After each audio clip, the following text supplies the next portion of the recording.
human perspective.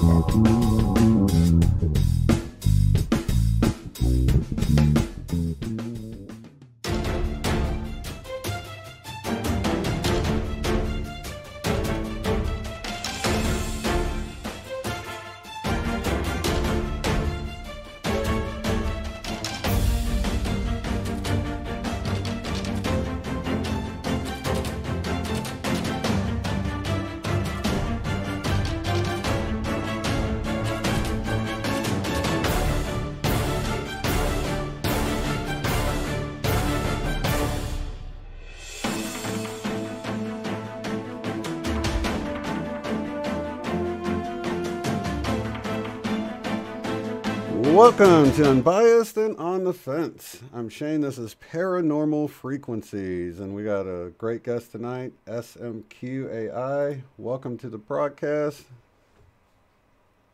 Whoops. Let me, sorry, you were muted. I'm horrible with that damn mute button. Okay. SMQ AI, welcome to the broadcast. Oh, thanks for having me. I appreciate it. No problem. Sherry, why don't you intro our guest? Okay, first of all, I want to show y'all something though. So I came prepared. Okay, I can't read with this on though. It's cool. We're like agents. I like it. Yeah. But yeah, it's cool, you know? Okay. SMQ is a researcher in both the Mandela effect and the paranormal. His experiences with both have led him to believe that the two are not mutually exclusive and indeed are part of the same phenomena. His work has brought him to a re-understanding, such as the events of World War II, and question why there is a moon museum on the moon.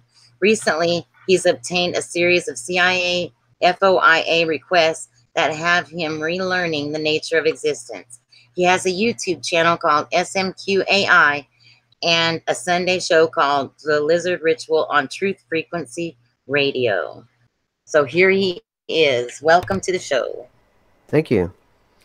Yeah, and awesome. I do have SMQ AI's links below, so if you haven't subscribed, you can head on over and do that. And, okay, so we got a lot to cover, man. This document alone is, like, tremendous, but I definitely want to talk to you about the Mandela effect because... I just want to say really quick, the reason I picked him to come on was because, okay, I had, you know, being interested in the Mandela effect. I'm not going to lie to you, SMQ, like, I kind of pushed off the died in 2012 thing. And then one night I was like bored and I'm like, I'm going to listen to this. And I listened to the Higher Side Chat show with Greg Carlwood. Yes. And it was awesome. It was so good. And I was like, this is really a neat theory, you know? And then I started looking at the channel and then I was like, oh my gosh, you know, the Monroe Institute and Gateway came up and like, that's what I do. You know, that is like me. I'm all about it. So I thought this would be interesting. We could kind of find out about each other. No, that's wonderful. And just the fact that you have these kinds of synchronicities is sort of the kind of life that I've been leading for the last 2 years since the Mandela effect has kind of, you know, taken over all parts of my life and all parts of my understanding of my existence and my relationship with this reality. So just the fact that you came across those kinds of ways and that sort of serendipitous way is, you know, I get that more and more now in this life. And oftentimes I have no control or no idea what's going on when it comes to things like this. So yeah, that's great. That's wonderful. There was a book that came out in the 90s called The Celestine Prophecies that talks about all these synchronistic things happening in this way. You know, did you ever hear that book? I think you would really enjoy it. Yeah, I didn't read the book, but yeah, I've heard of it. Yeah, there's actually a YouTube audio book. It's like 9 hours long, and you can finish it like overnight if you put it on double time. Oh, awesome! Yeah, it's riveting. It's like, wow, this is awesome. The movies, you know, a lot of people say the movies are real good, and I like the movie, but nothing like the book, man. The book was, and the audio book that you can listen to for free is awesome. So I always tell people about that one because even if you read it in the 90s, I think it just applies more today than ever. Oh, okay. Wonderful. One of my questions was, I was wondering if you still subscribe to that we died in 2012 thing, or if it was just a theory, you know, or if that's what you believe happened. Well, you know, what I think about it now is what was happening at the time was I was just discovering the Mandela effect, and it was it was really my first set of videos that I ever, that I ever did on it. And that was back in early 2017 when I started the channel. And I was just trying to make sense of the Mandela effect and kind of intake all the information that was out there at the time. I think, like I brought up on THC, there was one video that really got to me. And there was a gentleman that was talking about the Lindbergh baby. And one that was a big Mandela effect at the time, was whether or not the Lindbergh baby, what do you remember? And I had, in my reality, I'd always remembered that the Lin the Lindbergh baby was never found. It was always a mystery. And then come to find out that that wasn't the case in this version of reality. And I don't remember the sequence that he brought us to this, but he said, I think we're dead. We died. We're in the afterlife. And I thought that was incredibly frightening and incredibly interesting. And I think that his video is actually still up. You can still get it, and it has the Lindbergh baby on the thumbnail. But right after that, I already knew about Time Wave Zero with Terrence McKenna and his the end of time with his calculation for 2012. And then two, there was a series of other, like, I'd heard like bits of 4chan chatter talking about reality was a server, and it was like the Matrix movie. And I was just hearing all these different disparate things, and I decided to do the 2012 series, and We Died in 2012. And I didn't when I first started it, there was a lot of people thought that I had, maliciousness, or there was some kind of like a psyop or something going on, and it wasn't. It was just me. First off, I didn't have an audience like I have now, which is still small, just over 6,000 people in comparison to some, channels that have much, much bigger audiences. But at the time, I had, maybe 200 people at the most, and most of them were friends that I knew from Twitter. So I didn't expect much to come of the 2012 We Died in 2012 series. And then obviously the second video exploded. And well, for a channel my size, even now, 170,000 plus views is a lot for, a channel even my size today. If I get, I normally get around 1,000 views now, but if I get 3,000 or 4,000 views, I'm very happy. So I still I have think yet. my top one has 150,000. So I mean, that's awesome that you hit that kind of number. Right, so you get, the magnitude of, and now imagine this was your second video ever, and you had less than 300, let's call it, subs, Yeah. and most of them were the folks you were talking to on Twitter. So I had no idea how this took off. To this day, I still don't know.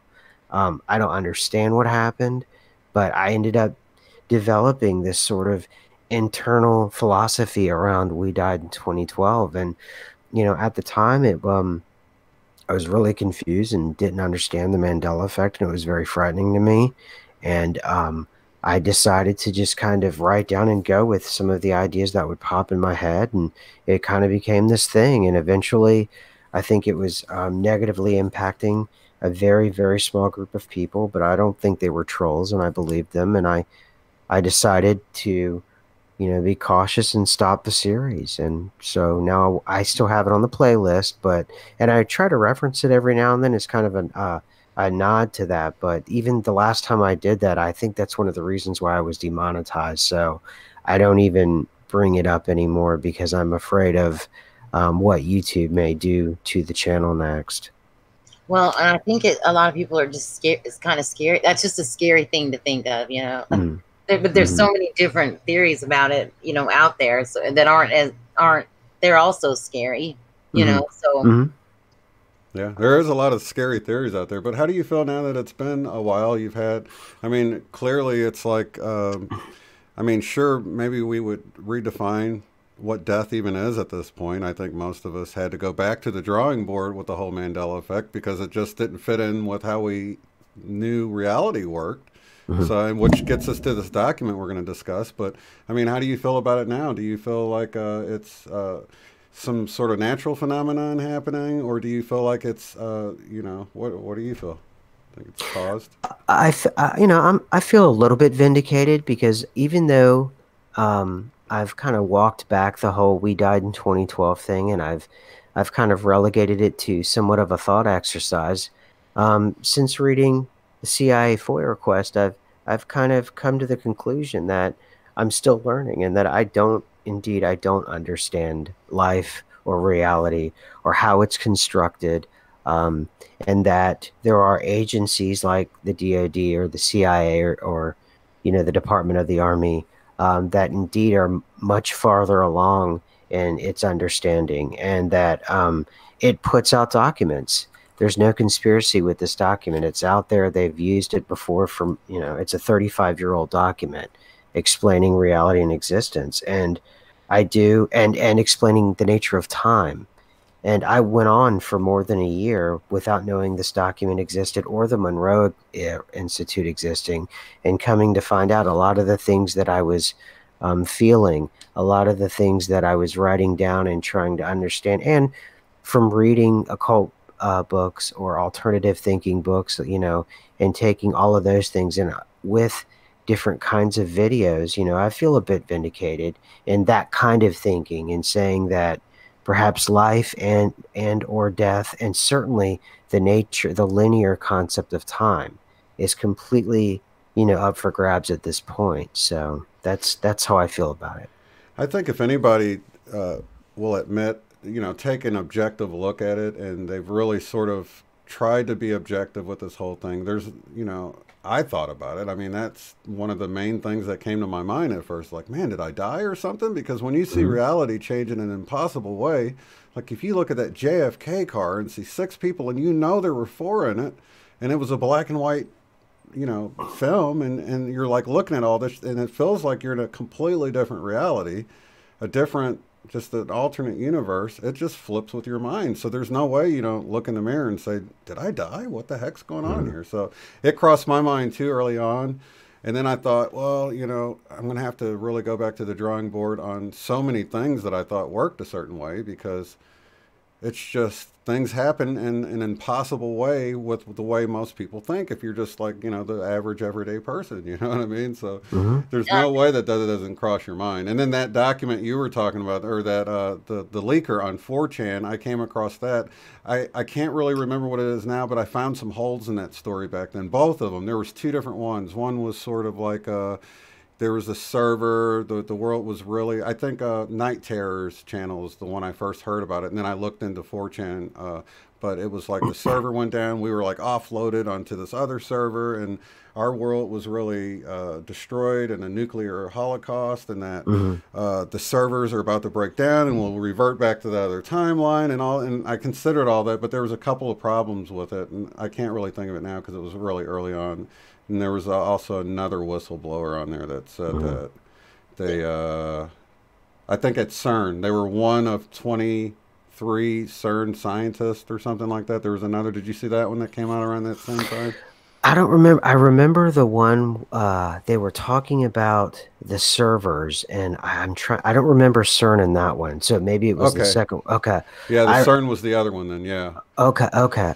I've always been suspicious of whether or not CERN was part of this whole, even today, whether it's part of the Mandela effect. I mean, obviously, it's a great suspect, but I'm still sticking with the concept and the possibility that the Mandela effect is something natural. It could be natural. It's either naturally occurring, or according to the CIA document, reality is indeed a hologram, and we've been broken off like a node on the blockchain. So it's 2 extremes to me, and neither one have much to do with CERN.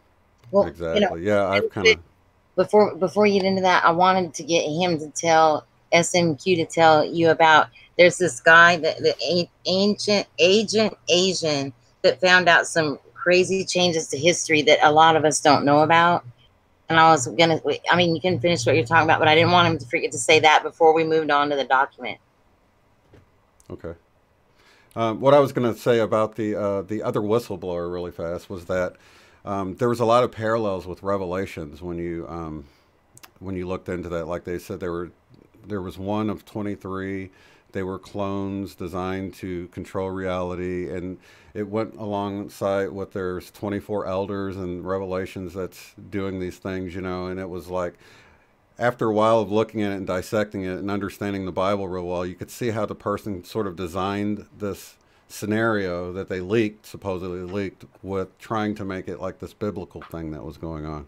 So I kind of discounted that because a lot of things didn't line up with that either. So that's really the only thing I wanted to say about the other one that went sort of along with the server crash leaker. So there was two different theories that kind of came out that I had looked into early on in 2017. Okay. And, so yeah, it's a waste of time in my opinion, and the whole CERN thing I think is a waste of time, because what are you going to do with it anyway? I know that they're up to something there. Don't get me wrong, but I don't think they're causing the Mandela effect. Yeah, and the thing about it is, if from everything that we've studied with the Mandela effect and everything that you read inside these particular set of documents, particularly the main document, and then they have subsequent documents that the CIA has put out. Yeah, time is not at all what we think. It's not linear whatsoever. And the people can traverse time in terms of it not being linear. So there could be the idea of it being altered seems relatively easy with the more advanced Focus 21 and plus groups that are outside of what it starts in the Monroe Institute, but that's 35 years ago. That's the starting point. And given the almost unlimited budget and the 35 years of study, I'm almost at the point to believing that the reason why this document was actually released to us was so that we would read it, particularly this population, as in MEs, the paranormal, the occult, anybody, conspiracy folks, anybody that is on the vanguard of fringe thinking would get a hold of this this document. And the reason why we need to read the document is the way I was describing it before is, and the way the document puts it, it talks about this this thing called patterning. And it says here, are you okay if I read a line from it? Oh yeah, sure. Is that cool? What page are you on? I can pull it up here for everybody Sure. else to... Yeah, it's page 20 and section B. It's called patterning. This link is in the description, by the way, you guys, if you want to go pull this up for yourself, the CIA document. Okay, 20. Oh, page 20 or section 20? Let's see. It's page 20. Well, it's after page 19. I think it's page 20, but it's kind of covered up by the CIA stamp. They have that stamp with the serial number on it. Oh, yeah. Yeah. So if you go to page 19. Oh, B, patterning. Yeah. I see it here. Yep, patterning. Yep. Yeah, okay. It's sort of at the bottom here, just before color breathing. It says here, in other words, the techniques of patterning recognizes the fact that since consciousness is the source of all reality, our thoughts have the power to influence the development of reality in time-space as it applies to us, if those thoughts can be projected with adequate intensity. However, the more complicated the objective sought, the more radically it departs from our current reality, the more time the universal hologram will need to reorient our reality sphere to accommodate our desires. And then it says here, more importantly, to what we're talking about, Monroe trainers caution against attempting to force the pace of this process because the individual could succeed in dislocating his existing reality with drastic consequences. And there's another, right. So inside just these 3 or 4 sentences, it tells you the nature of reality. It tells you what they're doing with the nature of that reality. And it also tells you with those who dare tinker with the nature of reality. And what can happen is you can indeed become dislodged from your reality or your body or whatever it is, whatever context you want to put it into. And it sounds to me, if you really read this over and over again, it can be done. And it sounds to me, if you read this, they have to have a kind of consensus on what they're going to do with reality. And that's what this patterning is talking about. And they have to have it because it says here that we have the power to influence the development of reality. But if we're going to do that, it's got to be something that isn't very complicated and sort of close to this version of reality. So if you think about it on a mass scale, they have this thing called the Overton window. And what the Overton window is in sociology and psychology, it's this window of acceptable speech and behavior. And at one end is, desired speech, desired behavior. At the tail end of it is speech that's not desired and not acceptable. And then if you go outside the window, it's unacceptable behavior. Now, if you apply this to what they're talking about in patterning, they're doing the same thing. They need to have the population within the Overton window in spiritually. So they have, there's us, well, there's them. They're on the vanguard of the Overton window, and they're the ones pushing it forward. They're pushing the Overton window this way. There's us, our population, like MEs, like I am, people who are paranormal, that they have the paranormal in their life, the occult, things like that. And then there's mainstream folks, and they're at the very end of the Overton window, let's say. And what they're having to do is move that window. And in order to move that window, it's a trickle-down experience that has to happen with the population. And the document is explaining that reality has to slowly be changed over time in order for all of this to work. And that's what patterning is all about. However, I do believe the way that they talk about fractals and the nature of these holograms and the individual consciousness, you too can be dislodged from your own body in a way that can drastically change your understanding of reality and disorient you. So there's a lot of things in here. So in your opinion, if somebody were to do that whole dislodge thing, do you think from their point of view, they jumped into another timeline, and from other people around them, they just maybe changed a little bit, or a different version of them took their place, or do you see it as changing within this current reality? Do you have an opinion on that, or how you see it happening? Yeah, well, it's kind of tough because I had this idea of different timelines, and the way I had visualized them had to drastically change once I read the document. Because after I read the document, I realized that the way in which I was visualizing timelines wasn't the way that the document was talking about it. The document sees timelines sort of as mirrored fractals, and each one of these mirrored fractals sort of, they mirror one another, and they do it in an infinite number of ways, so that each fractal is a little bit different from the next.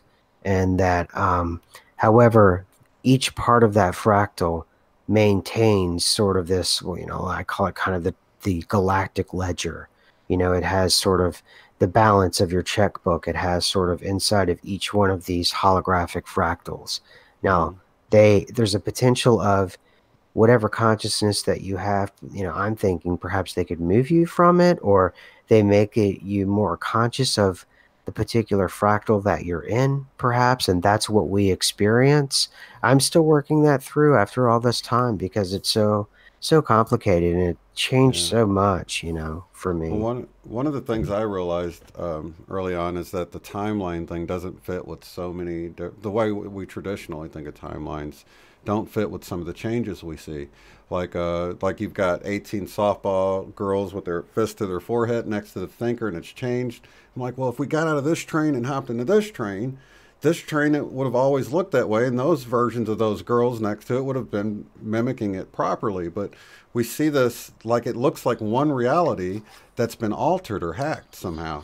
And the more we look into, because we do this thing on Saturday nights, this power of our intentions, and we can see these changes. I mean, there's real science behind the fact that when enough people direct their intentions towards something, a physical change could be made. And this sounds like maybe they got this patterning that you're talking about.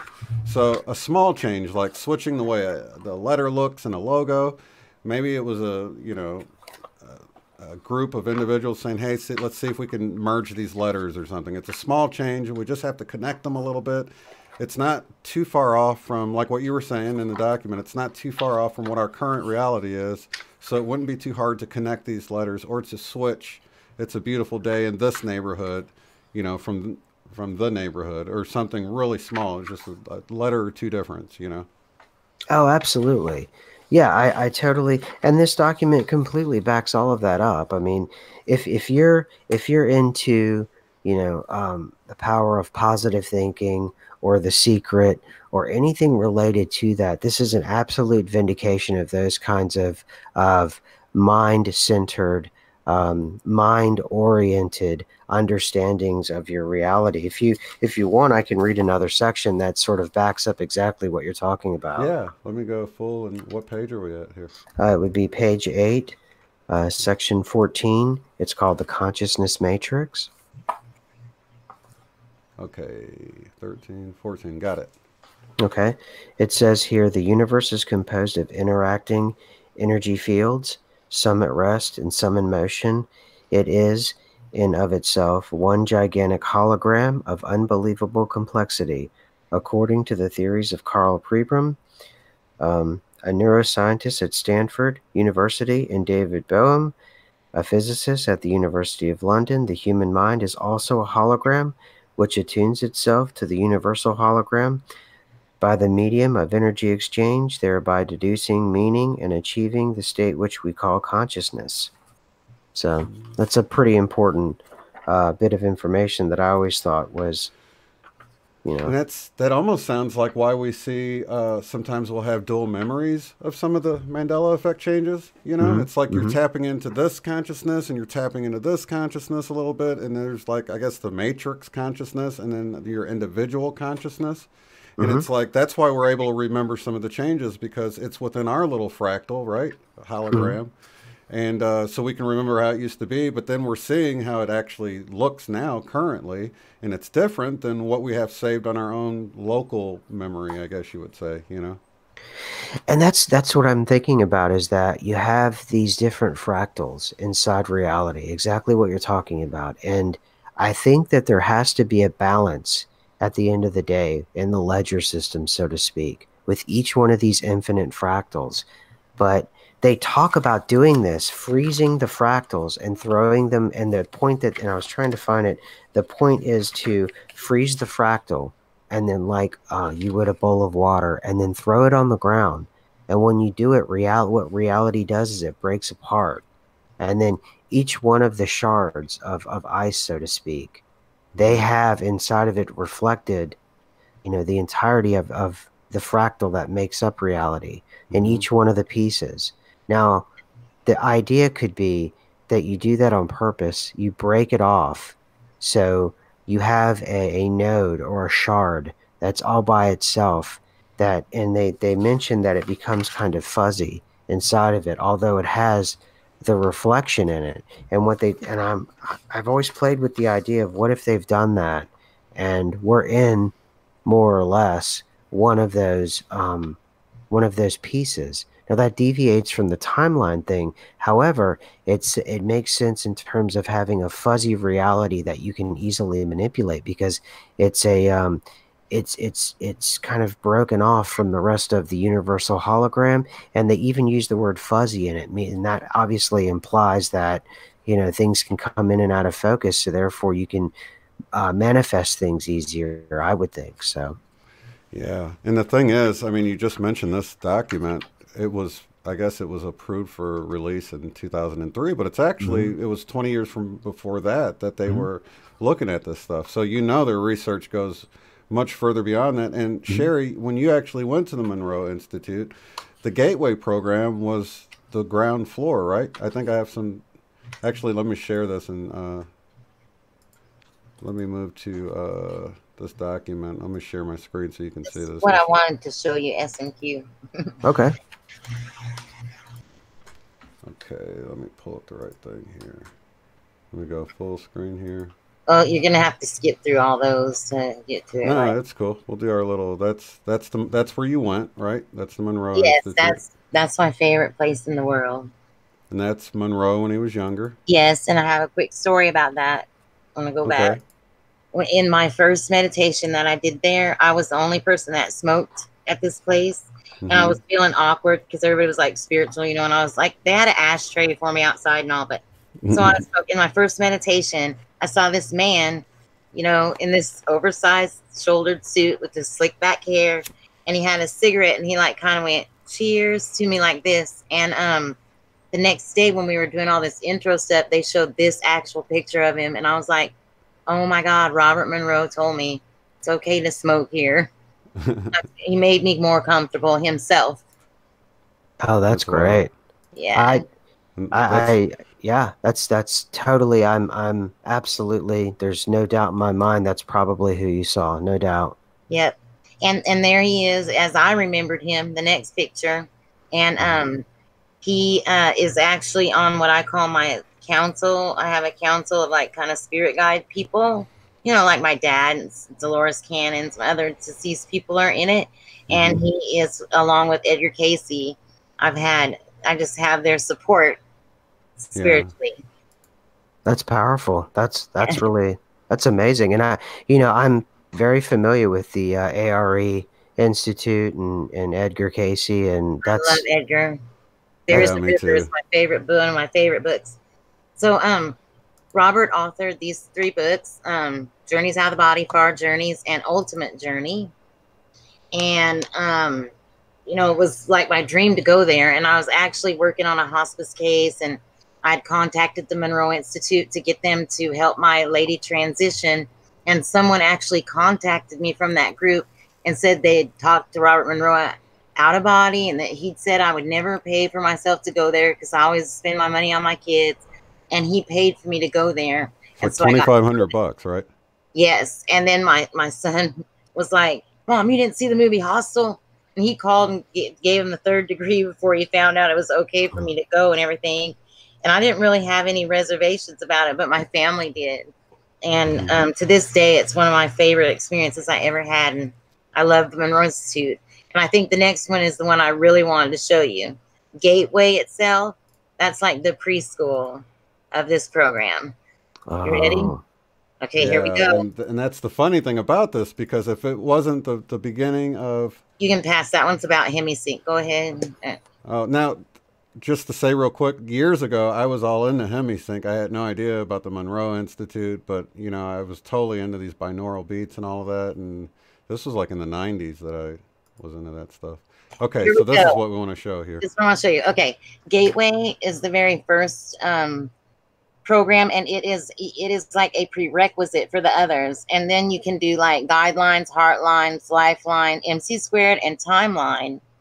Or you can go on to Guidelines or Lifeline, Exploration 27, and then you move on to Starlines and Starlines 2, which is Alien Interaction. Wow. Okay. Now, So you'll find this really interesting. This is not to move too far beyond this, but I mean, if the Monroe Institute had gone this far beyond what we're looking at in this document, how far do you think the CIA went? You know what I mean? Real quick, just to shout out the Monroe Institute, I also want to say that they have the other things down at the bottom, and Destination Higher Self and Out of Body Intensive is run by Mr. William Buhlman. He's one of my favorite authors. I met him there, and he signed all my books, and I have great respect for William. I'm going to try to get him on the show, but anyway, okay, continue on. Okay, so this is I think will help fill in some gaps on what you were looking at with, because wasn't it Focus 12 that you were talking about? Well, they have what they talk about towards the back when they're talking about clicking out, and they talk about a 3-person formation for whomever or whatever they're targeting, because people immediately went to the TI thing, but I was also thinking they were trying to go to locations as well for, I mean, obvious spy reasons. If you think about what spies do, they want to know, technology and stuff. So, an interesting thing to add in here while you're talking about this, because that's remote viewing basically. Sherry, tell them about the thing you got, the certificate for completing the course. Oh, okay. Wait, let's see. All right, where is it? Okay, yeah. This is a trip. This is my this is my graduation from Gateway, Mhm. and it is signed by Nancy McMonigal, and her husband Joe was a remote viewer in the Army. Okay. So Okay. they're connected. You know what I mean? Mhm. Mhm. So those are those the things that you showed me, are those available, or can I This, get Those my are from the that's what Monroe Institute, they right? gave those to me in my handout in my book, like okay. my folder. Yeah. Tab, my little folder from the Monroe Institute, and it's got all that stuff in it. And But but I can send you JPEGs of it so you'll have it. yeah, But let's go through that really fast, and just can, because I think it's interesting to I look at was the thinking I focus could levels. read it real quick. You know, it Yeah, won't let's be do too that. long. It's so cool. Okay. Let Okay. me. I'll pull it up here and. Okay, yeah, let's do this so we can get an idea because some of them are combined. Focus one is a state where one is awake in the here and now in this physical space time reality. Focus 10, that's where you start to go out of body and stuff, is mind awake, body asleep. A state of consciousness where the physical body is asleep and the mind is awake and alert. Consciousness is fully retained without dependence upon signals from the physical body. One learns to ride the edge of sleep. That's what you have to do to pull all this off. Okay. Focus 11, the access channel, a state that gives you access to our total self, where we can send and receive beneficial information for our everyday use, usually incorporates a function command for future use in daily living. Focus 12 is expanded awareness. This is a state where conscious awareness is expanded beyond the limits of the five physical senses. Focus 12 has many different facets, including exploring non physical realities, decision making, problem solving, and enhanced creative expression. Focus 15, no time. This state has dual nature. One experience is a vast blackness, the void. And I've experienced that too. It sense, whoa. Sorry. Sorry, where am I at? The void, right Okay. here. A sense of one pointedness. A second aspect is quite active, allowing one to explore a sense of timelessness, all potentiality and creation of patterns on levels beyond time and space. Focus 18 is the heart level, a state where we can experience the unconditional love vibration within ourselves and access this in our daily lives as we interact with others. Focus 21 is the bridge state. This state of consciousness provides a bridge between the physical and non physical realms where access to non physical energies, intelligences is possible, a state where greatly expanded awareness is facilitated. Focus 22, the here and there, like Alice in Wonderland. The locale in consciousness where we find those perhaps still physically alive who are at unconscious state. These include people in comas, drug-induced states, or who are dreaming. And I'm going to add to that that I've pretty much proven to myself those with dementia. Okay, Mm-hmm. as a nurse. Okay, focus 23, the new goners. This locale is where where human inhabitants tend to be who are no longer physically alive and have become stuck for one reason or another. Often they're confused about or unaware of their death. Many attempt to maintain contact with the physical world around familiar people or places. So ghosts. Focus 24, 25, and 26. These are like some of my favorites. These are called consensus realities. These are areas that contain the afterlife expressions of spiritual traditions of human history. Inhabitants of a specific territory are in contact with others who share their beliefs. Free will choices here are restricted to only those compatible with the prevailing beliefs. This is where you have your Christian heaven, your Buddha heaven, your, Or those hell, even, right? If you got an right. idea of hell and you think you're deserving of it, you might go to this They do place that have other people, many, right? many. They have thousands of realms. In fact, that's something else I need to tell him about this. He was talking about sacred geometry, and like I know about these entrant points. Okay, wait. Okay, wait. Focus 27, the park, an afterlife area created by humans who often resembling physical Earth environments. Many people inhabiting Focus 27 provide assistance to new arrivals in their adjustments to living in the afterlife.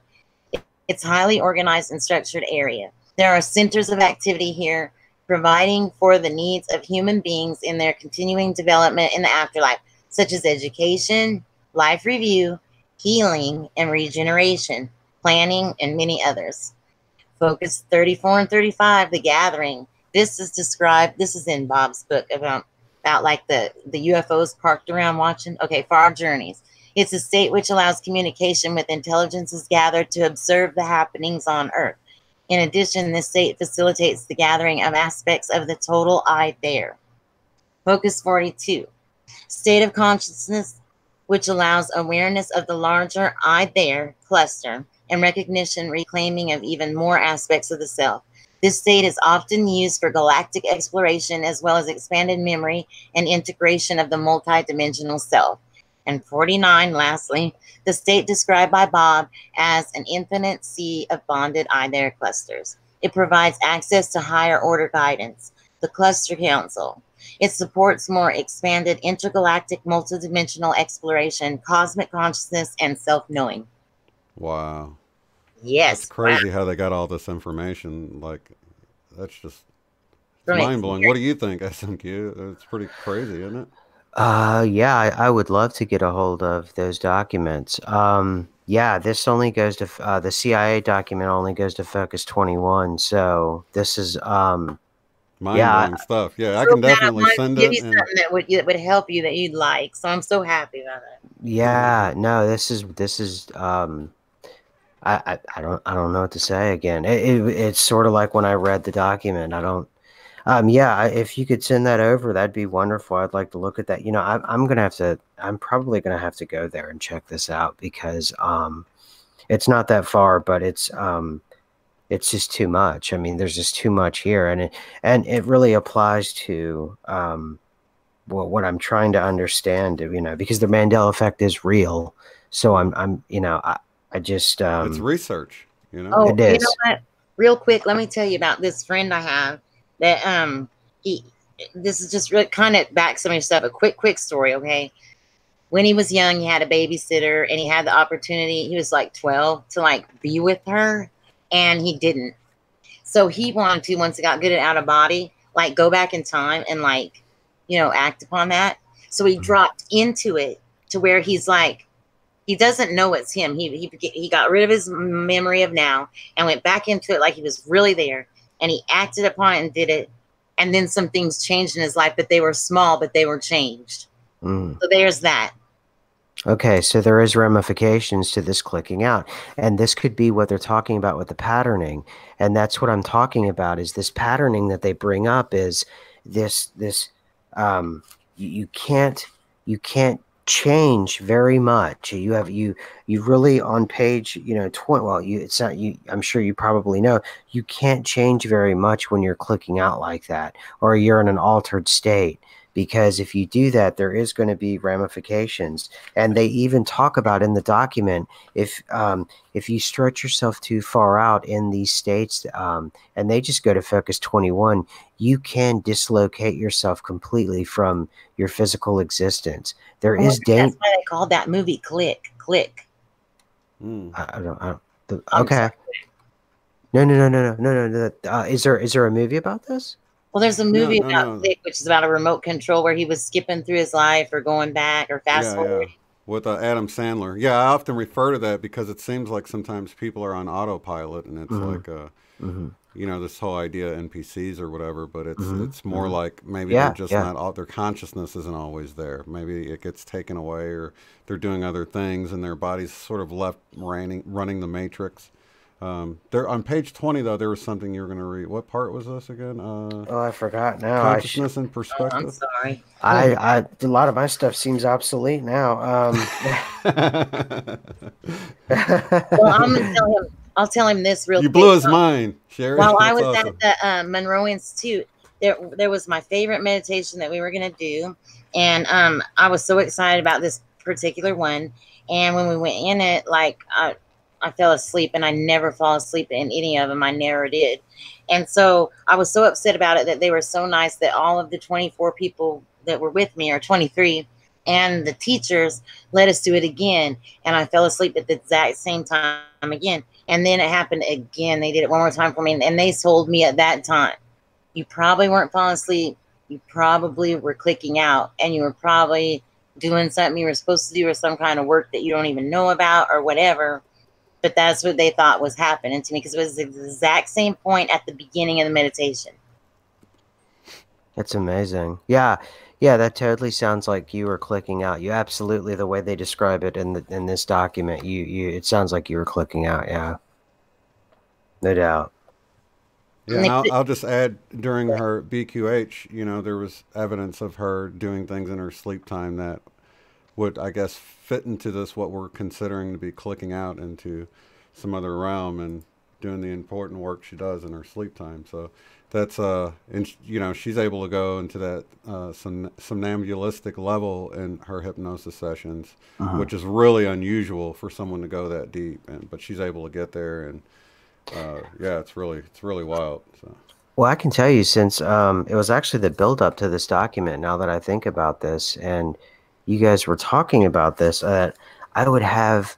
I thought they were these dreams where I would drift off and I would have conversations with a person or with people, and then I would come back, and it was like the strangest thing because I really wasn't. I don't know if it was sleeping. It was not like I don't. I know what it feels like to fall asleep. I know what that feels like, and this didn't feel like that. But I had entire conversations and with people, and I can almost in my mind's eye I can still see who I was talking to, and it was it's a very odd experience because I don't even think I was in the room I was in at the time, and yet I would come back and I would be there, and it was sort of like a dream, but not. But it was constructed like coherently.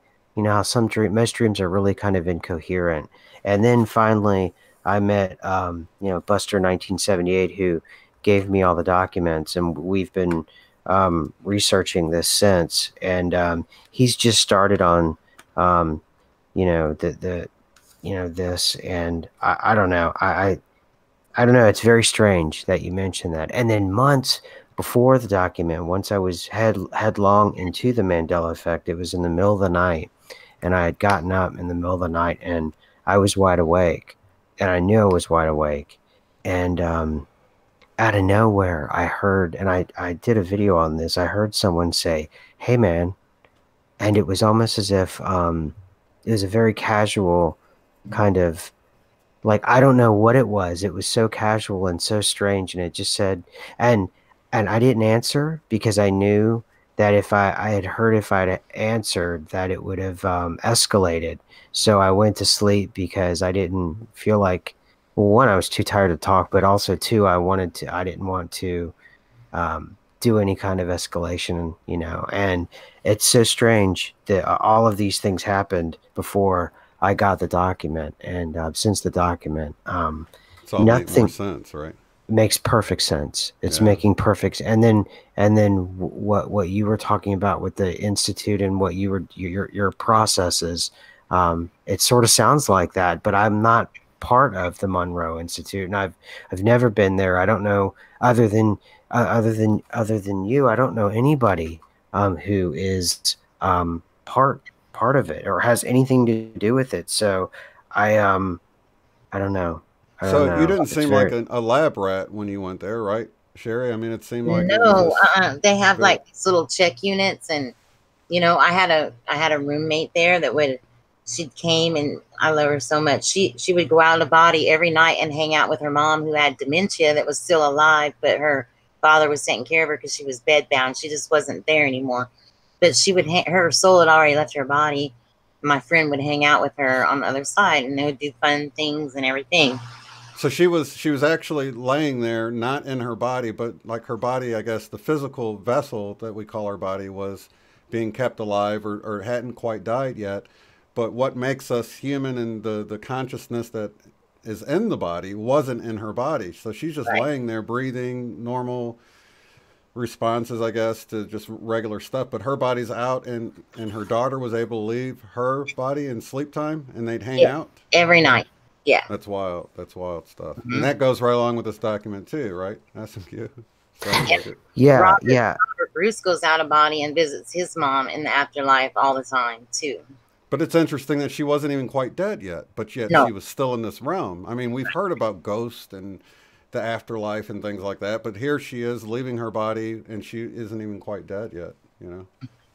Well, and you know the document does go over that everything that we're talking about here. The document does touch on those things, and it's I was comfortable because it was a very kind of clinical reading of things with and I'm glad that it was presented to me in this way rather than any other format because it was something that I was used to and comfortable with. And you know, Sherry, I got to ask you, did you have, um, you know, building up before you went there, did you have any kind of like, I don't know, anything specific that you remember? But you're sort of inclined anyway. You're gifted anyway, right? Hmm. I don't know if it's gifted. I've always had experiences.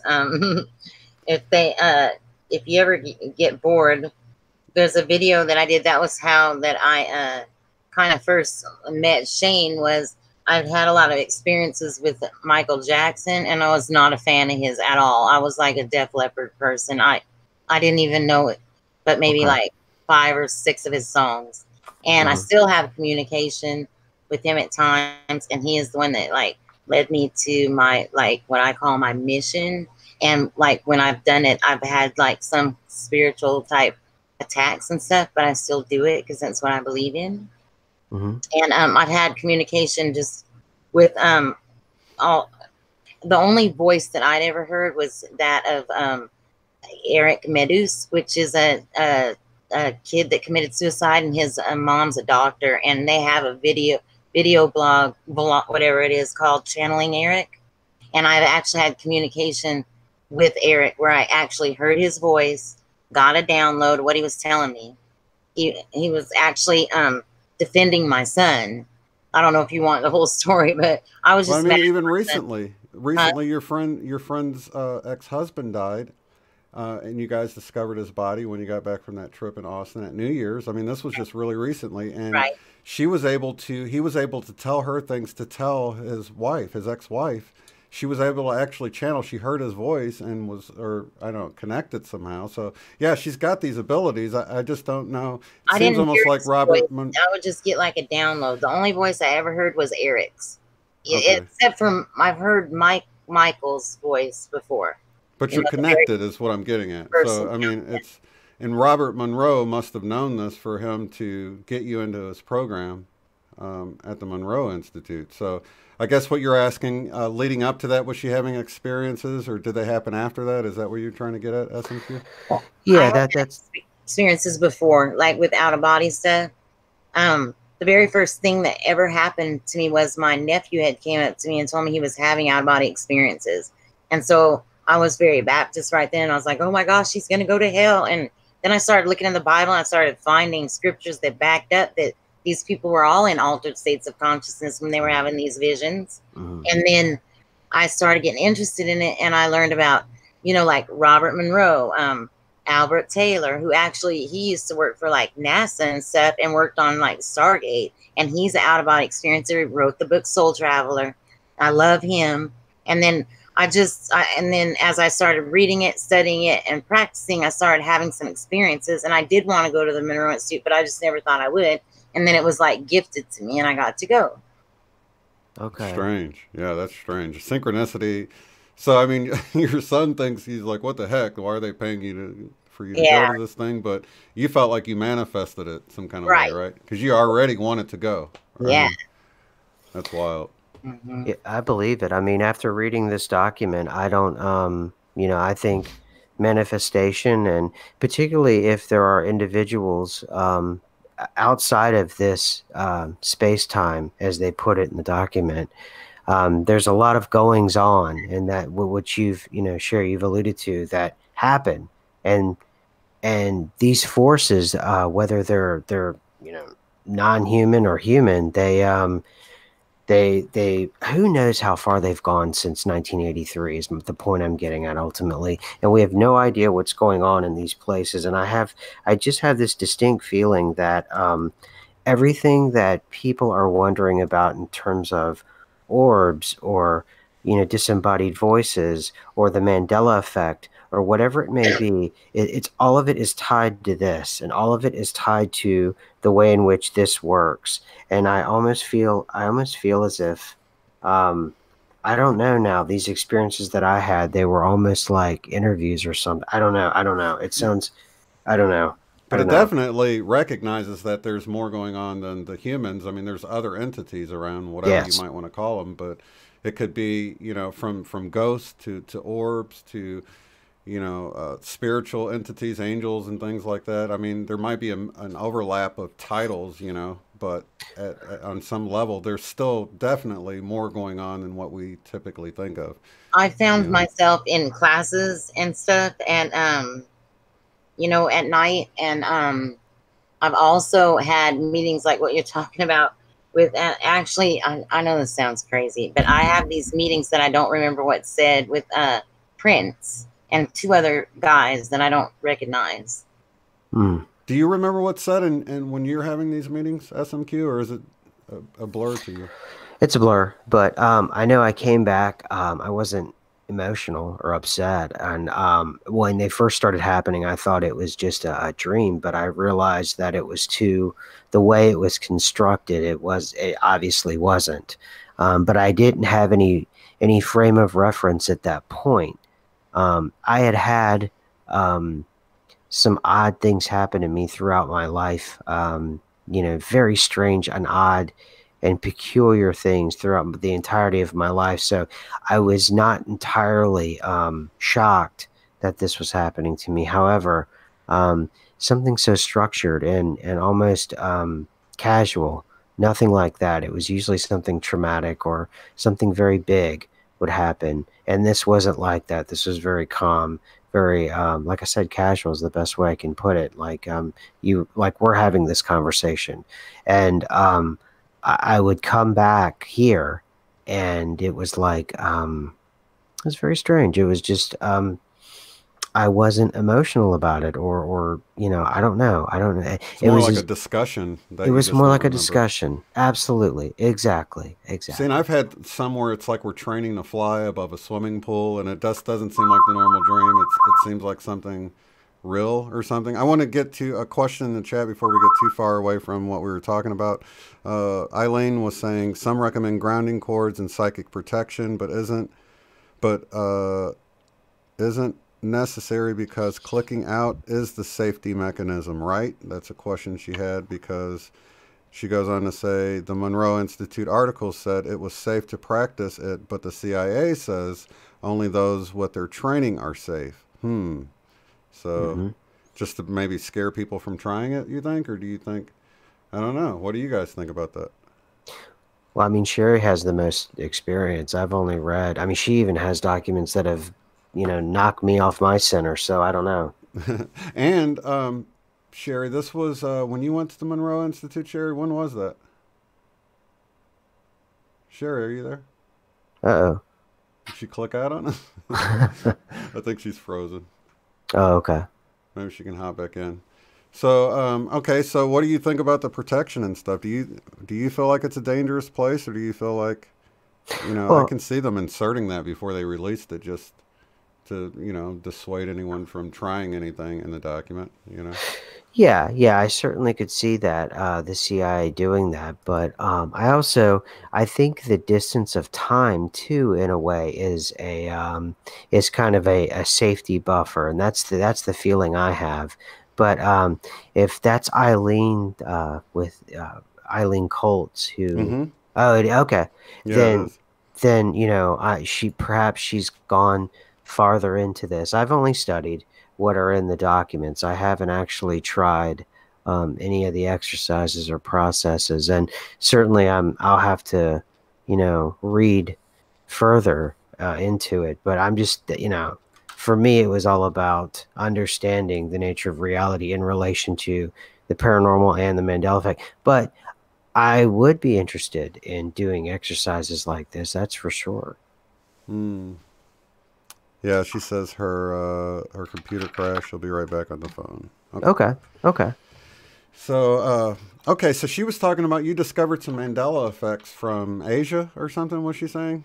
Uh, Asia. is that not what she was saying? Well, Well, she was. for a while we were doing World War II ones that were very interesting, and a lot of people have this, well, I guess now it's a misconception about World War II and mainland America, or at least being, well, it wasn't mainland, but Pearl Harbor being the only place that was attacked in World War II. Yeah. And during some of our Mandela research, we found that indeed California, Oregon was bombed. Washington State has been bombed. And the place above it's right above Santa Barbara. It's a small town above Santa Barbara that was shelled. But the heaviest shelling, I think, took place in Washington and in Oregon in this timeline. And also Japan held for at least a couple of weeks some of the islands in Alaska. Mm-hmm. Also to Britain, they lost Singapore.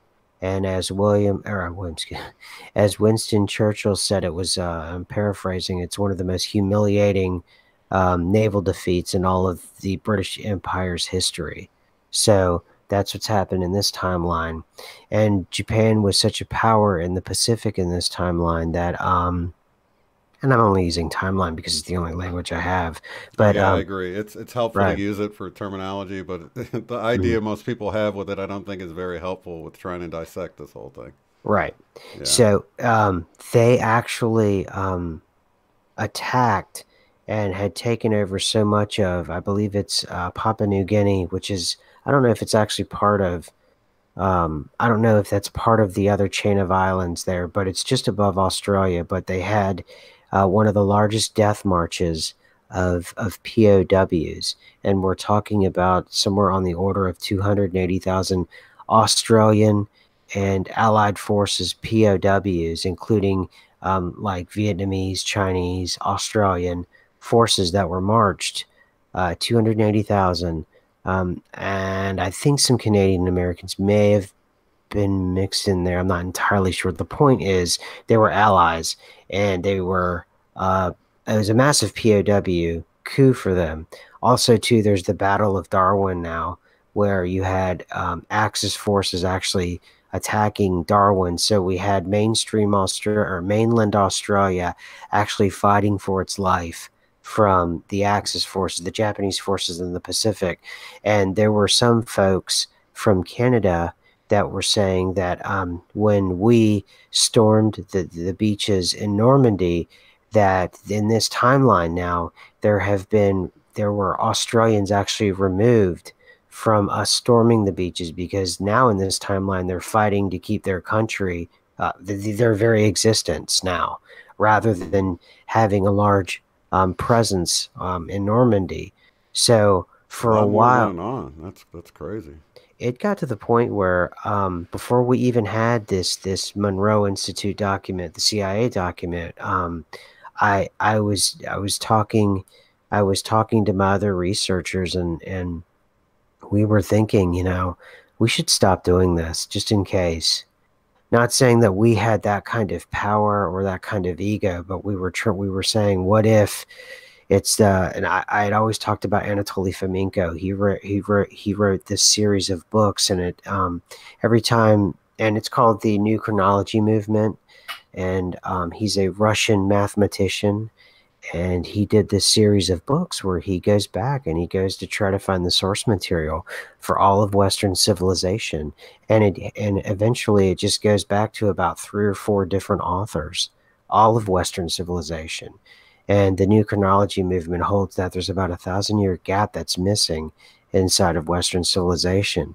And he contends, because he's a Russian, he's not a Westerner, that it was all made up, and that it was made up for to kind of more or less make Christendom seem more formidable force, give it sort of that antique power, that you kind of have if, think about it, if you have a family that has money for one generation or a family that has money for 1,000 years, you're going to think, wow, old money. And, there's a more pristineness to that.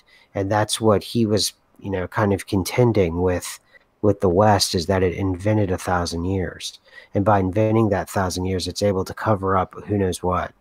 But what I was worried about is the same thing he was contending with, was when you look close into history, it sort of dissolves like it's water in your hands. It falls, and you finally find out that there's no real lock on history, and that if you go back to source material and documents days later, they change. They physically change and can change. And And look as if they've always been that way. That's yes. the supernatural thing that you observe. It's like, what the heck? It looks like it's always been that way. You can find super old documents, and getting back to what you're talking about with some of these earlier wars, I've been seeing photos that were like impossible to exist before. Photos and video footage that are much further back. I think Lone Eagles covered quite a bit of this, like tech before its time type idea, where there's like footage and photos that didn't exist before, and it's like, what's going on with this? And that kind of ties in with the whole JFK incident, where it's now in color. The film looks much better than it used to be black and white. So it's like almost like color film was invented before, and then before, what I remember it being originally. And it's like everything's sort of progressed a little bit quicker, and you can really see how manipulating a few little things back in time could make these little alterations, Absolutely. And going back to the JFK thing real quick, I have a video out there. They've released in the Warren Commission, apparently, that indeed there was a second shooter, by the way, in case you didn't know. Oh, really? Yeah. That's news to me. Yeah, it was news to me too, and I have a whole video on it, and it was really funny. It got up to like 70,000 views, and it was exploding. And at the time, I had a lot of things going on, but YouTube, they stopped the video because it got to 70,000. It stopped, and then I would say within, I would say 2 or 3 weeks of that, they demonetized me. Now, I don't know if it was that video specifically, or it was me doing my nod to the We Died in 2012 series, or what, but it was it was a lot of strangeness going on there. But yeah, second shooter. So there you go. That's wild. Hello. Yeah, they never would have. In fact, I just watched I think it was, who was the original? Hey. He's back. Yay. I'm back. Yeah, I'm trying to think. Walter Cronkite, I believe it. Cronkite. Sorry. He was the guy that was on the air when it happened and everything. And then I saw like an interview of him like 20 or 30 years later, and he was. They were asking him about that. Well, do you think there's another shooter? And he was talking about that. So I need to pull out that clip, because according to what he was saying, that he just tended to go with the original one shooter thing that the Warren Commission said. So that's not even true anymore. So there we have some great residue of the way it used to be from, the guy that was on the news, announcing it back then, Well, before, right when the CIA document shook everything up for me, we were getting so much Ed McMahon, of all things. We had so much residue, and I still have so much Ed McMahon residue, including the famous Ed McMahon handing Johnny Carson a check for $1 million from Publishers Clearinghouse, right down to Ed McMahon doing a rap about him giving out the checks. And it's that's a trip for those who don't know. In this current reality we exist in, Ed McMahon never worked for Publishers Clearinghouse at all, right? Correct. Supposedly. Yeah. So I mean, that was the Publishers Clearinghouse was the only company like that I'd even heard of. Supposedly he's worked for this other company that did what Publishers Clearinghouse did, that no one's ever heard of. You know what I mean? It makes no sense whatsoever. Yeah. So along with that and the second shooter, we were really on a roll. And then finally the CIA document hit. Now I haven't really, I haven't been the same since. So all the way up to this conversation, which has obviously changed my entire paradigm once again. So there you go. So yeah, man, that would be cool for you to go to the Monroe Institute and experience what they have to offer, and then come back and report back what you felt like, doing that, because it sounds like, from what Sherry was explaining with her experiences there, they take you through all these different processes. Can you tell just one of the things you did there, Sherry? Is kind of an idea of like a day at the Monroe Institute? Well, when you get there and you like meet everybody, and it's really weird because everyone that you meet looks like someone that you know. Like there was someone that looked like my brother. My roommate looked like this girl, Peggy, I went to high school with. It's like sometimes the ages are different. Like they seem way older. Like if you pictured my friend elderly, that was her. And it was like we all felt like we knew each other, and it was really weird. And Everyone experienced this. it seemed like they knew that was going to That's happen. weird. That's You weird. know, And I've had that happen too a lot lately too, where it seems like people just seem really familiar to me but it since was I started this everyone. channel. It was Yeah. like every one of them, and so we all felt like we knew each other right away.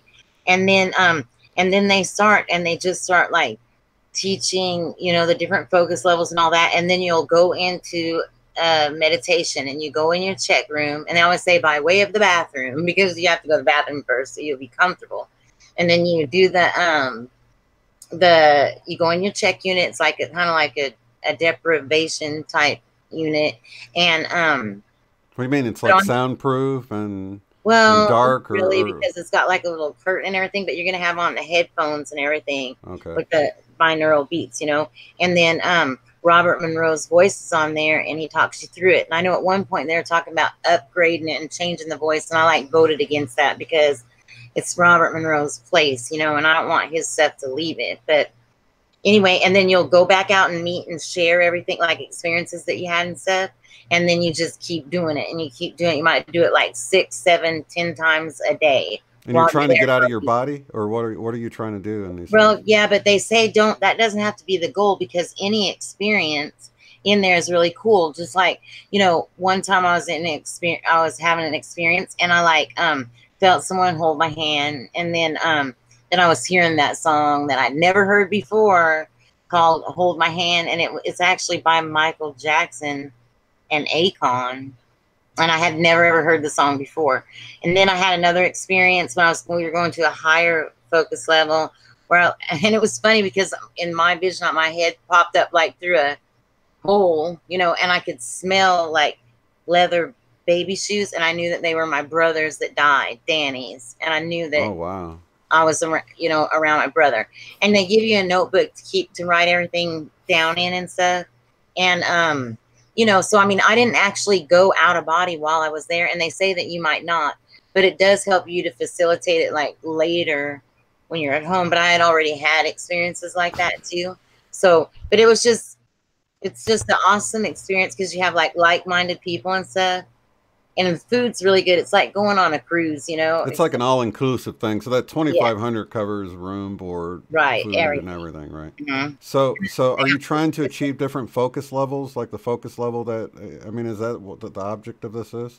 Right, and we only went up to like huh,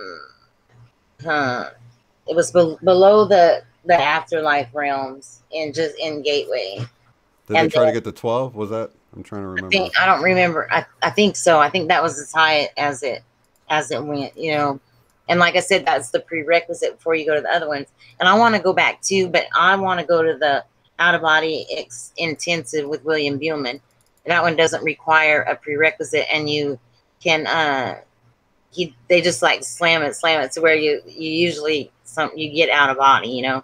And they have that one, he still uses the binaural beats and the check units and all that stuff, you know. I was trying to say what the check unit stood for. It's like controlled something, but I'm gonna find it really quick while y'all talking.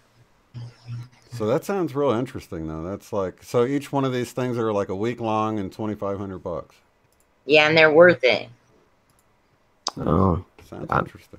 it does sound very, very interesting. And it would be interesting, and I guess I'll probably never find out how far the CIA actually got with this, because we're talking, you know, that document obviously went just to Focus 21, and Sherry went well beyond that. So I wonder where exactly we are in terms of, because, you know, obviously the government's going to want to weaponize this, so, or to the point that they can weaponize this. And obviously, if we're experiencing the Mandela effect, and it's a disparate population that's experiencing the Mandela effect, then I think it's safe to say that something has changed in this version of reality. And the way in which they describe reality in this document, I still am kind of toying with that idea. At least the idea I can't shake, that indeed this particular hologram like this infinite hologram that can be broken and into pieces. I'm wondering, I still can't shake it, if we're one of those pieces or nodes that they're kind of toying with, perhaps. And I don't know. It's Well, just what do you think something. about? What do you think? When have you looked into like the meaning with any of the changes? Because one of the things I noticed when I started looking into the changes, and really the JFK one was the one that puzzles me. But when you look at something like Fruit Loops, you know, it's like there's no fruit in Fruit Loops, so it changed to be a word that sounds like fruit, you know, but it's not really fruit. And it seems to be this revelation of truth with a lot of the changes. So you know, whether it's that one, the Looney Tunes, you know, you think about our frequencies are kind of jacked up right now, and it's not talking about cartoons anymore. It's talking about frequencies, as in tunes, you know, and you can go down Mhm. the list and you can kind of see this, and then the merging of realities with the way letters are merging together.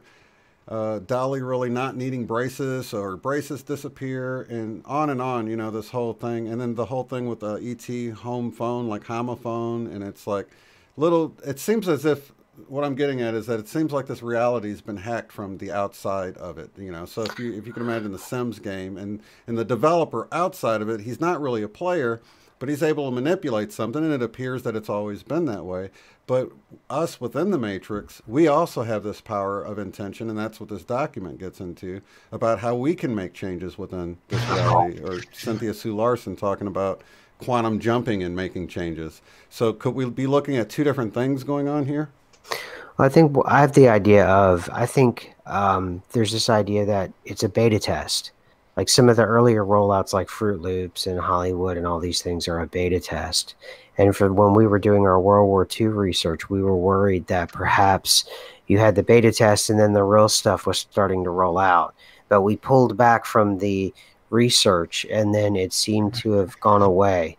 Um, so, it could be and a lot of it is, like you pointed out, a lot of it has to do with language and the use of language. But Mm-hmm. if you think about it, language is seems to be the What thing that kind is of, right, it holds it all together. And language is the thing. You see, the way I look at it is, first you have to have language, and then what you do is you have to have fiction. And then what you do is, fiction is what preps the person for what's coming. And then that's how you're able to introduce technology. And one of the things I like to point out is, you want to talk about, triumph of the will or something like that, something very Nietzschean, with that idea. If you talk about Jack Parsons, he was a Thelemite in the early 1930s, and he worked directly with Aleister Crowley. And what he tried to do was, he had a great interest in science fiction. So you had the fiction, and then the fiction introduced him into the idea of the rocket. At the idea of the rocket was fiction. It didn't exist. He, through his science, his math, and his will, and his occult practices, he willed that into existence. And he forever changed this reality. Now, and I started to look at that pattern, and that's how it always happens. You first have the language, then the language forms this fiction, and the fiction first comes. And now we call it predictive programming. And then you have the predictive programming, and it preps people. It gives them a linguistic understanding, so they're not fearful for the changes that are going to come to this reality. And I think for me, that was the real breakthrough that I started to understand, and how exactly technology is advanced in this reality. It starts with language, and then from language it moves to fiction. From fiction it moves to reality. Now, So I've with the often predictive programming, that's almost like they're trying to harness the power of the masses to be in fear about a certain thing that they would like to bring about at some point. Mhm, mhm. Yeah, and the document talks, and this goes back to the patterning that they're talking about on the Mm-hmm. mass scale. Is everyone sort of has to be in tune. We're all like members who have to play in this huge band, this huge symphony, and we all have to be in tune. And you're on one side of the spectrum, or you're on the other side of the spectrum, and Mm-hmm. everybody in between still has to be within that window. And that's what this document talks about. And that's and the best way to do that is through language and through fiction. And I found the section here finally. It's on page 8. if you don't mind, if you're cool with that, and I can Oh, read it. definitely. Yeah, let's do it. Okay, cool. And it's section 13. It says part encodes the whole. And I wrote my notes here about the Mandela effect and peer-to-peer aspect of the blockchain. It says here, of further importance is the fact that even if we dropped our frozen hologram of the ripple pattern on the floor and it broke into a number of pieces, each individual piece would recreate the entire holographic image all by itself. The smaller the piece, the fuzzier and more distorted would be the resulting holographic projection. But the fact remains that the whole projection would nonetheless be made. So there it is. So that could explain a lot. I have something neat to say really quick. I know when I was at the Monroe Institute, we did a meditation like to create something, and so like when I was in there, I was picturing a car, and I was picturing it just happened to be white, and like when I came home, you know, it had flooded the Louisiana flood of 2016. I lost my car, and I ended up getting a white one that was like a $30,000 car for like 14,000. And all of a sudden I was sitting in there realizing that that was the one I had pictured there. But William Buhlman has an interview where he talks about, it's one on YouTube, and it's creating from the out of body state.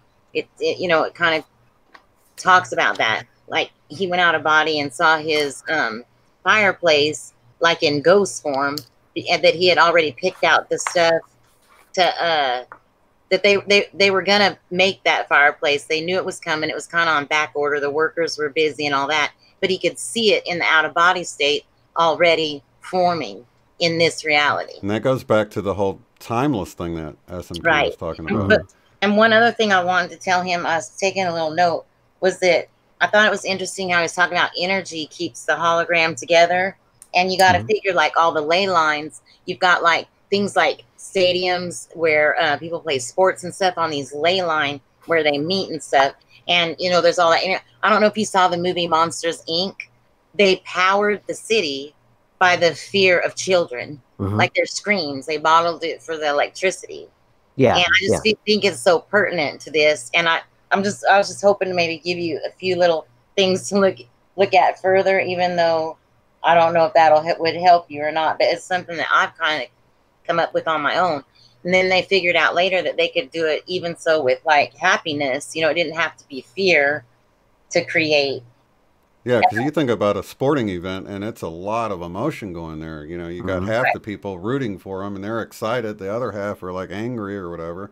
But all of that's putting out this tremendous amount of energy that we don't realize is really there. Even you know, and it's not Disney tangible. Worlds is on them. The Disney Worlds are laid on the ley line. Washington is, you They know, will everything. A lot of pertinent things are, you know. definitely. But real quick, I wanted to say this, that I feel like, I mean, I just have to feel like, because I feel like I know Robert Monroe's signature energy. And I think that, you know, back in the day like that, people weren't afraid of like, or they didn't have any like doubts about their government. And if the military had approached him and said they were interested in his work, I think he would have felt honored and thought that was patriotic, that his work was worthwhile. Yeah, yeah. You know, so I don't think that he was like a negative person. I just wanted to point that out. No, and I could see them playing on, because you'll see it nowadays, you know, where like somebody's like picking up some stuff on their ham radio, and then and then they go to the government thinking there's someone they can trust, and then they say, hey, look what I've been picking up. It's like extraterrestrial signals or something. Like, well, what do you have? But it's really coming from them, and they just want to see what they have, and they play on that sense of patriotism. So I could totally see them doing something like that with him, with having the intent to try to weaponize his work or build upon it and then weaponize it. So I don't necessarily think Robert Monroe was a bad dude. I just think that they were interested in what he was doing and trying to build off of it, you know? Yeah, you know, and the last thing I was going to throw in before y'all start talking again, is just to see if it helps anything, was the check unit stood for Controlled Holistic Environmental Chamber. Okay, now y'all can move on. But the if you don't mind, that chamber you're talking about, is that a was that a physical, like a physical chamber? Actually, it's just like in each room there's like 2 beds on each side. There's YouTube videos that where people that have been at the Oh, Monroe okay. Institute show it, but it's just like a Okay. little bunk bed all built in with a black curtain. And when you lay in there, there's a speaker in there that you plug in your headphones into, and there's like disco lights in there. That Okay. sounds awesome. It is awesome. That is awesome. So the lights are Wow. But they designed to do put you have in a a trance. Faraday cage there. I saw it in this when we took the tour, and this one special part where they have this Faraday cage in there, and it's like, I don't know, it's really cool. I think you can, I don't know. I don't know. I've seen some remote viewers talk about there being some kind of Faraday cage type thing that they couldn't see beyond. So I'm sure they knew about that and what they knew how to shield their stuff, you know, It's from the people cool. who are using these programs to remote view or do these types of things out of body, and then they create these barriers that work on the other focus levels, if you will. You know, I don't know. Yeah, I had just heard about the shielding with the Faraday cages from remote viewing. I just picked that up doing this kind of research. So it's there's so much to this There that is. It's yeah. There's so much to it, man. It's like the The more you Faraday dig, the more you cage, find, and it's more it has puzzle pieces. the Faraday cage room has like a round bed in it with like, I don't know, it looks like somewhere you'd go like have your honeymoon at or something. It's like dark and romantic in there with this big copper cage and this big round bed with the You like, don't know what they used it for? Was it no, I think you could go in there and like see if you can get through the maybe barrier? you could go in there and have your, I can't remember how you did it. You had to maybe pay for it or something, and you could like do your experiences in there, maybe the meditations or something. You think that could have been for one of the upper levels, like you know, you're in the entry one. Maybe that was for Maybe, Starline or something else. You know, I'm not sure. You know, I that's don't remember interesting what though. they said. I wish I remember. Yeah, that's interesting. wow, wow. Mm. I'd love to go there. You know, Me maybe I too. can start a. We should all go together. That'd be That'd be fun. crazy. That'd That'd be be crazy. cool. So you would get to go to another upper level though. We'd be stuck in this Hmm. old gateway stuff they've been dealing with for 36 years, right? Yeah. Honestly, if I go again, I mean, I want to go to Out of Body Intensive with William Buhlman. I Can you think do that without right. the? It doesn't require prerequisite. Oh, okay, okay. Okay. That's good. Well, shoot, we are. How much time do you have, SMQ? How long do you guys usually go for? We're right at about what we normally do, but you know, come across any other Mandela effects recently or anything, or things shifting still for. Well, we deal a lot with the Schumann resonance, and lately we've noticed that the Schumann resonance has I don't know if it's the actual. A lot of people have a lot of chatter about.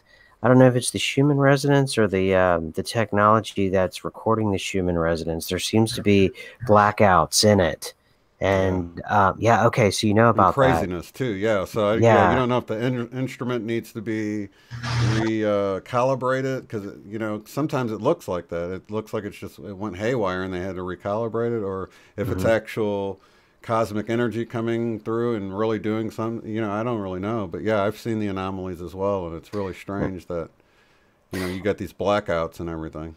You know, Also, too, you have to think about with tech.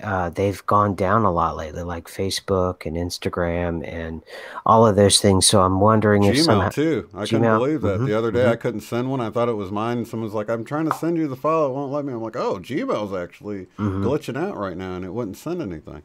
Yeah, so I mean, I don't know if all of that's related, but I thought that was kind of interesting, and it's something that kind of it piqued my attention for a few hours, so I thought I'd throw that in there. But that's really where I'm at. You know, I'm full on to this right now, and I'm talking to some other people with some other ideas as well. But I'm really into this right now and really pursuing this, and there's other documents too that I'm going to start getting into in the coming weeks and everything. So that's pretty much Awesome. where I'm at.